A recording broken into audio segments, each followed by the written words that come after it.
This is Artist Rewind, your ultimate intimate conversation with your favorite artists. And don't forget, give us a thumbs up and subscribe.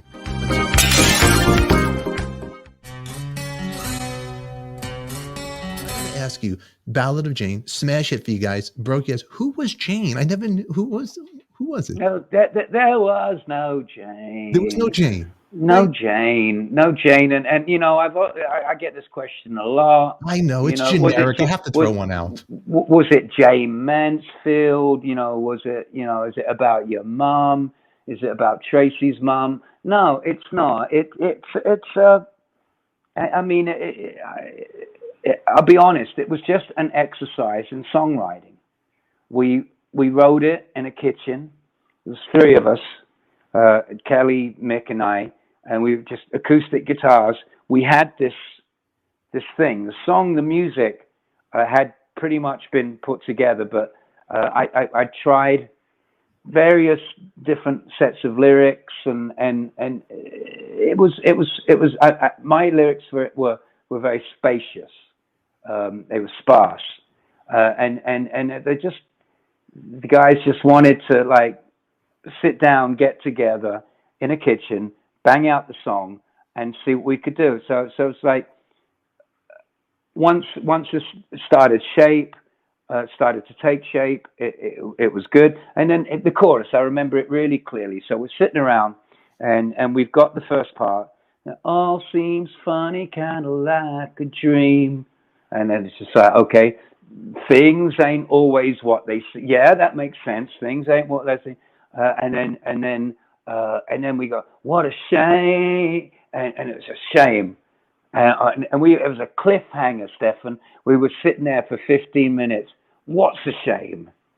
And we didn't know. It was like, well, what could be a shame? Because it all seems funny, like a dream. It's a shame. And I can't remember who it was. It was one of us says, what happened to Jayne? We burst out laughing. It was the funniest thing. Because who the fuck is Jayne? I don't know, but it worked. What a shame. What happened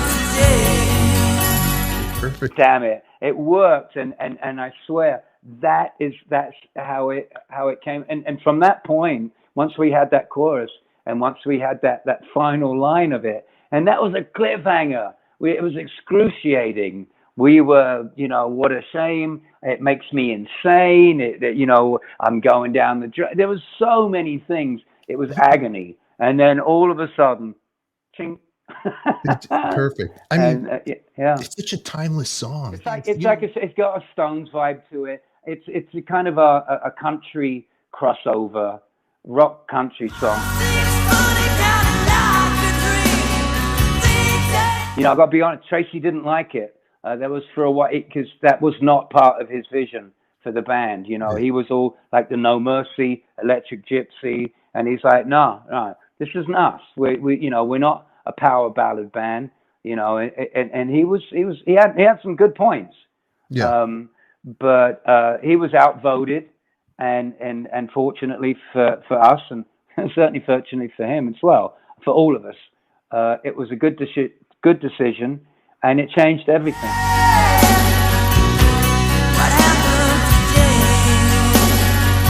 Right. Good rock and roll. Thank you. Yeah. Tracy's an incredible guitar player. I mean, I played with him many times.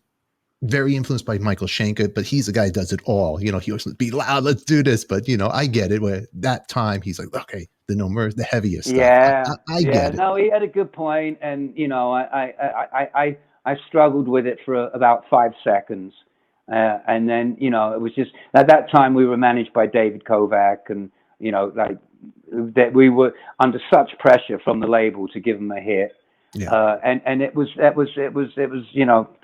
perfectly wrapped and sealed and delivered, and they loved it. They loved it, and it gave us an opportunity to I told Tracy, look, if we give them this and appease them a little bit, then they're just going to be okay with us carrying on with the vision.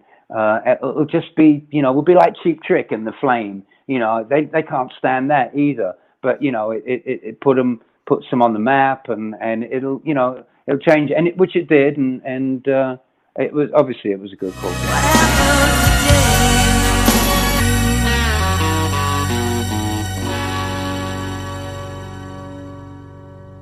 That was Phil Lewis, but wait, there's much, much more. The question that we all want to know is, why does LA Guns have a revolving door of musicians in and out?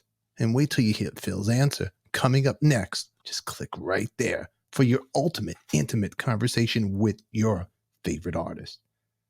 All on Talking Wax. Talking Wax. Talking Wax.